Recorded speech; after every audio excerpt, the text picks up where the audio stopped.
Walang taong perpekto sa mundo, pero umaastang perpekto, napakadami niyan. Ang gagaling mamuna, ang gagaling mamusga, ang gagaling manilip ng baho ng iba. Mapapatanong ka na lang talaga eh. Bago kaya sila manghusga, tinitingnan kaya muna ba nila yung mga sarili nila? Kung wala ba silang pagkakamali na nagawa? Sinisilip kaya nila ba yung kaloob-looban nila kung wala ba silang baho na tinatago sa mga sarili nila? Kasi 'di ba kung umasta sila, parang kala mo perpektong nila lang.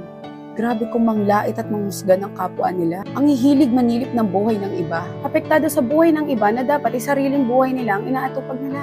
Sa bagay, ano pa nga ba magagawa natin? Nandito tayo sa mundo na mapanghusga. Kaya dapat pag-aralan mo at matutunan mo mawalan ng pake at hindi dumedepende sa sinasabi ng iba. Dahil pag nagpa-apekto ka, talo ka.